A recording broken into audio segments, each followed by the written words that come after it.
جنگ جو ہوئی ہے کربلا میں، مارکہ کربلا جو ہوا ہے، یہ یزید اور امام حسین کے درمیان نہیں تھا، بلکہ حسینیت اور یزیدیت کے درمیان تھا۔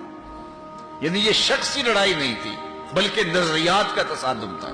اگر شخصی لڑائی ہوتی تو یزید جیت گیا تھا، بطور شخص حضرت امام حسین شہید کر دیے گئے اور یزید جو ہے وہ تخت و تاج پہ متمکن رہا۔ تو اگر یہ شخصی لڑائی قرار دیں تو یزید جیت گیا اور امام حسین ہار گئے، یہ شخصی اگر لڑائی قرار دیں۔ اور اگر یہ لڑائی نظریات کی قرار دیں، اور جو حقیقت میں نظریات کی لڑائی ہے، تو یزیدیت ہار گئی اور حسینیت زندہ باد ہو گئی۔ یزیدیت کا جنازہ نکل گیا۔ وہ تخت و تاج جس کے لیے یزید نے اتنا کچھ کیا تھا، اس کے اپنے بیٹے نے اس پہ تخت پہ تھوکا۔ یزید کا بیٹا معاویہ بن یزید جب تخت نشین ہوا ہے تو وہ گھر سے باہر 6 ماہ نہیں نکلا، اس کا جنازہ ہی نکلا۔ تو لوگوں نے کہا آئیے نا تخت پہ بیٹھی، کہا میں اس تخت پہ نہیں بیٹھنا چاہتا جس سے آل پیغمبر کے خون کی بو آ رہی ہے، میں نہیں اس تخت پہ بیٹھنا چاہتا۔ اور پھر اس کا تخت سمٹ گیا، اس کا نام مٹ گیا، کلنج کے مرض سے تڑپتا ہوا مرا اور انتہائی ذلت کی موت مرا، رسوا ہو گیا، اس کا نام بھی باقی نہیں ہے۔ میں گزشتہ برس کربلا میں حاضر ہوا تو حضرت امام حسین کا چمکتا ہوا روضہ نور دیکھا۔ وہ لمحے بڑے دردناک تھے جب ہم کربلا میں پہنچے اور رات کا موقع تھا، تو ہمارے ڈرائیور نے کہا کہ یہ نہر فرات ہے، وہ نہر فرات جو چمکتی رہی اور جس کی نہریں اچھلتی رہی، اور کربلا کا یہ مقدس قافلہ پیاسا رہا۔ تو عجیب قلب کے اندر کیفیات کا ایک جہان تھا۔ یہ تو امام حسین کا روضہ ہے نا، لیکن یزید کا نشان نہیں ملا۔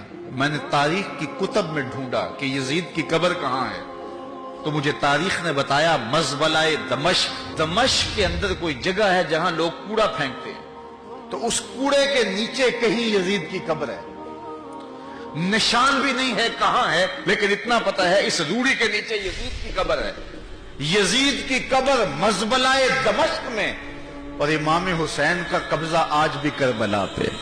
تو یزید کا نام مٹ گیا، اس کا تشخص مٹ گیا، امام حسین کا نام بھی باقی، آپ کا ذکر کی باقی، اور آپ کے تذکروں کی خوشبو بھی باقی۔ تو یہ شخصی لڑائی نہیں تھی۔ میں نے اس دن عرض کیا تھا کہ طلحہ بن عدی بن حاتم نے 30,000 لوگ پشت پہ کھڑے ہونے کی بات کی تھی، لیکن امام نے اس پیشکش کو ٹھکرا دیا تھا، اس لیے کہ آپ حق اور باطل کی راہیں اجالنا چاہتے تھے، اور وہ انہوں نے اجال لی۔ حضرت امام حسین کی شہادت کے بعد بھی یہ جنگیں جاری رہیں۔